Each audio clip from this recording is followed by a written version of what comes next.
USBC Intercollegiate Team Championships. They won it in 2010. Midland going to have to take the next 2 points. But they came from the loser's bracket to get to the final, so the being behind has not fazed them. Jessica Santiago back in the leadoff spot after being substituted for is hit with a ringing 10. Now that's got to be really difficult. Jessica had one frame in the opening match, left it open, and then didn't bowl the rest of that match. You know, Randy's been very comfortable moving players in and out. He says his team is very comfortable with that as well. They count on each other. They used a lot of different lineups throughout.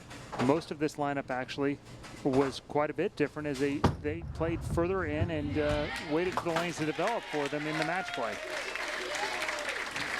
One of the secrets for Midland to get to the championship was their ability to start quickly. And that puts Andrea Reeves in a position now of getting out to a fast start. And there's more than a few players on our team that listed her as a team MVP, including their anchor, who I think is unequivocally the MVP. Erin McCarthy. She listed Andrea as their MVP. Got your coach standing right there, looking like he's ready to come in and knock the pins down himself. You heard push, and that's never a good word, is it? Rarely. Only if it listens. How often does that happen? Not often enough. And Weber, and it seemed like they huddle no matter what's going on. Katie Thornton was doing the talking there.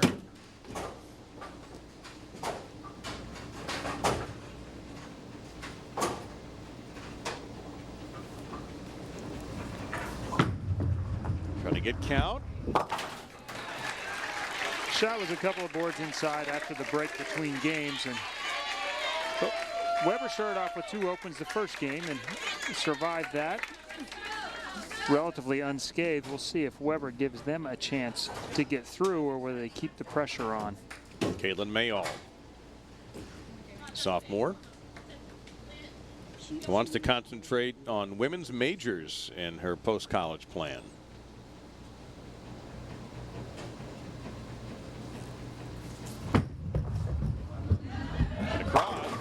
Brooklyn hit. That's the second strike of the day for Caitlin Mayall, and it's funny how things even out. Weber's Jessica Santiago got a bad break in the first frame of this game, and Caitlin got lucky in the second. No, the first shot was actually much better than this and rung 10. This is kind of the makeup call for that, and as she misses by enough for it to be good. So Chernay, biology major, see what she's done during the season. She kept it very simple. We asked her key to success this week. She just said, well, make good shots. That's boiling down the sport. Oh my. That's. Well, on the open, it actually doesn't hurt anything. I think it's got to hurt you in confidence, though. You know, she just didn't clear everything out. Her swing got in behind her, it got trapped, and once it got there, the only thing she can really do is shut her shoulders down and try and get it back up the lane, and that didn't happen. Ball comes off her hand pretty fast. She doesn't use a lot of loft to project it, so be surprised if this one doesn't go left. Wow. To spare the hard way. Wow. Good for her. I think one of the most impressive shots of the day right there. A little embarrassed, a little distraught, and behind, and this time she gets everything closed down good, and I mean, that's just a perfect strike. Oh yeah, I do it like it's my job. Stephanie Martins, junior from Sao Paulo, Brazil.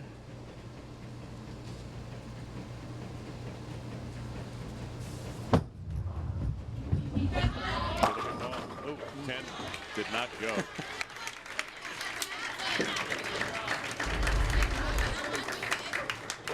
One of the things when you talk and you look at some of the talk to the players, talk to the coaches, they use the word trust a lot. Now, again, this team format, how does that work? How do you end up trusting each other when in these kind of situations.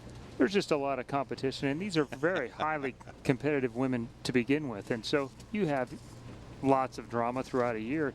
They brought in Dean Hinnitz, a very good psychologist, and he did some team building with these guys, and they brought them all together, and they got on the same game plan with the same goal, and that's to win a national title. They have 1 point in their column already, but this match far from over. Katie Maher, only a freshman. And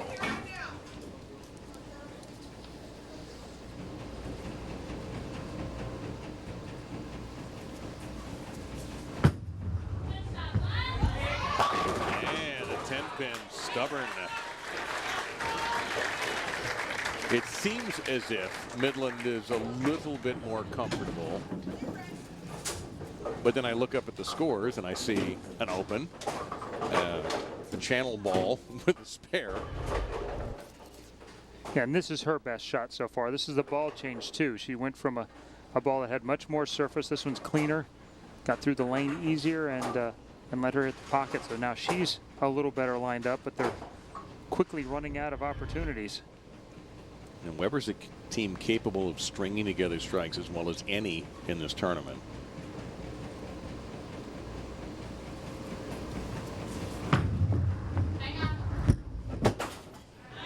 And they got a break with Weber. And this is where you need your teammates in a situation like that to back you up emotionally. But then again, you've thrown a lot of pressure on your 4 and 5 bowlers. Now, that's where Weber is. Babson Park, pretty much in central Florida. And again, another tiny university enrollment-wise, barely 600 students. But they are becoming a bowling powerhouse for men's and women's play.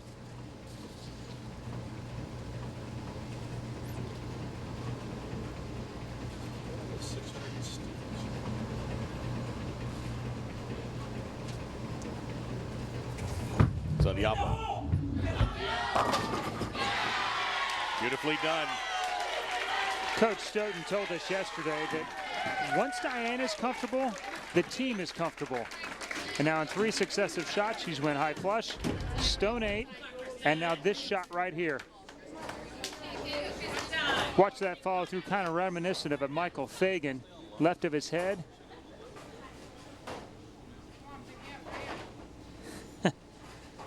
Great reaction after a fantastic shot. A lot of heat right here on Kristen Ruziska. Oh, really? Wow. And a little further down the rabbit hole goes Midland. Basically, when you leave a 7-10 like this, the ball is going just a little bit too long. Watch the 5-pin goes right in front of the 7. Doesn't take it out like it normally would. So back-to-back opens, and really 3 of the first 4 frames for Midland opens. So for Katie Thornton, to borrow one of your expressions, she's now kind of playing with house money with this early lead and with Midland struggling. And Weber already with a point in their pocket, needing just 1 more to capture the Helmer Cup.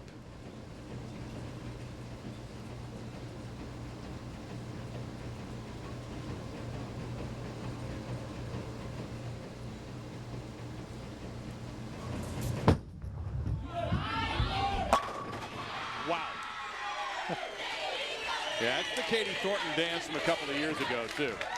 That is her trademark move. Well, 2 years ago, she was a substitute player and was back and she was still listed as really the emotional leader of that team, even though she wasn't playing. She's moved it from the settee to the approach and bringing the dance with authority. Here's Erin McCarthy in a very difficult situation.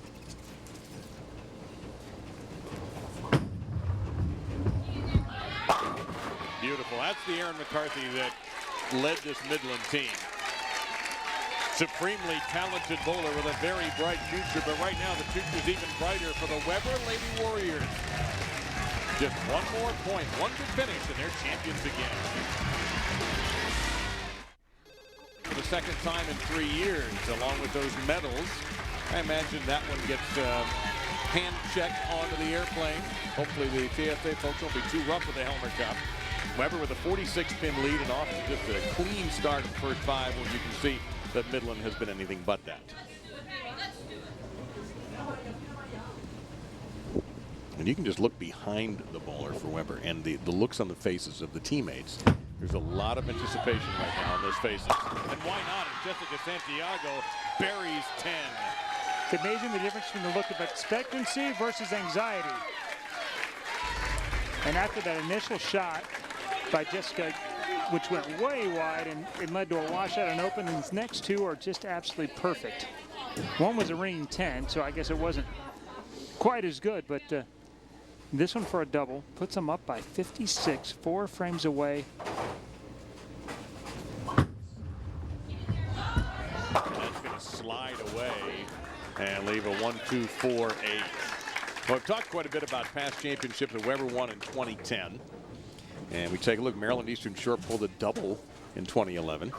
Wichita State women have done it. Pikeville, Wichita State, you see all over in this decade, even back to our host school, Nebraska, in 2001, our host town, I should say.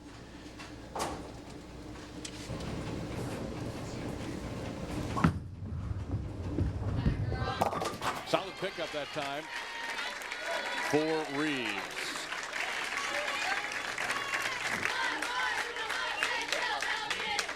Bowling is one of the fastest growing high school sports in the nation. Now in 47 states at the club and varsity level. To find out how you can get high school bowling in your area, go to bowl.com/highschool.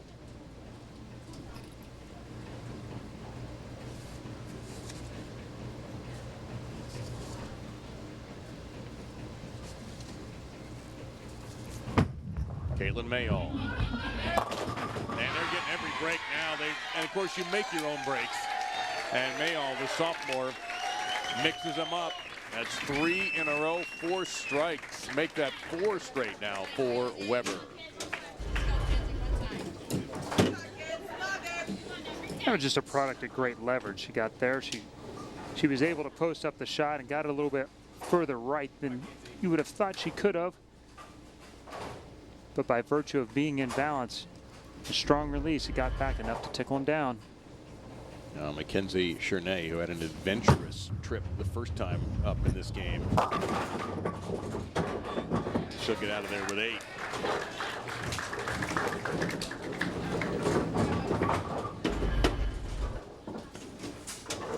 And we're getting to a point where Weber is very close to wrapping this match up officially, statistically. Yeah, max score now, they're at 192, provided a spare and striking out. Weber's already on a 230 pace.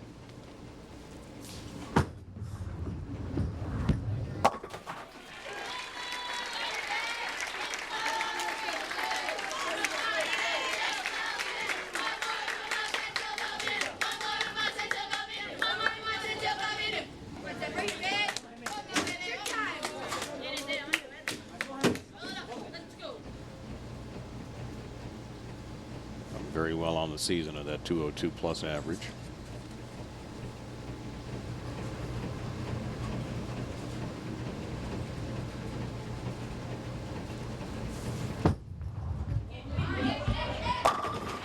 Hammer time.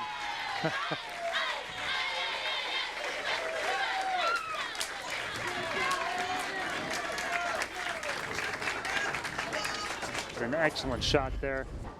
You watched the shot earlier, she got one in the lane a little bit early. This time she holds position better, projects it out in the lane, and this is a no-doubter. Yeah, they may be arguing over who carries the trophy on the plane here in another moment. Cool. That's a washout. And an 82 pin advantage.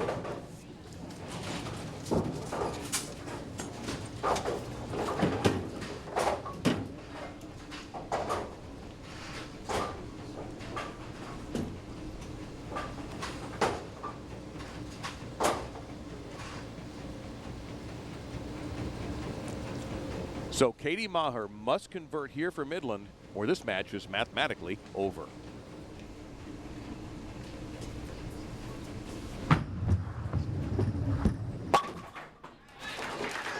Weber International has done it. The Lady Warriors have captured their second USBC Intercollegiate team title. The Helmer Cup going to Florida again.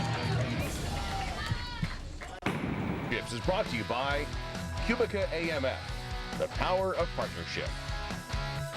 Track, evolutionary, revolutionary. By Hammer, nothing hits like a hammer. The team championships in this sport, always an emotional afternoon for the losers and for the winners. Yes, there is crying in bowling and tears of both disappointment and of joy. The Helmer Cup going back to Florida, second time in 3 years. As Weber International's Lady Warriors have done it in the convincing fashion, taking 2 points over Midland's none. Randy Sutton joins us here. Randy, what is behind this team? Why was this team so good and able to win this tournament?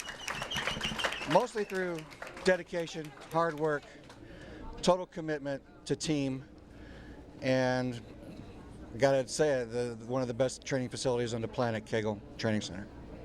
How much of the experience of having some of these players who were on the TV show a couple of years ago do you think helped? I think it was the deciding factor. I think that we came in knowing that we could win. We came in undefeated, and we had a motto of Phil Frames wins games, wins matches, winning matches wins championships.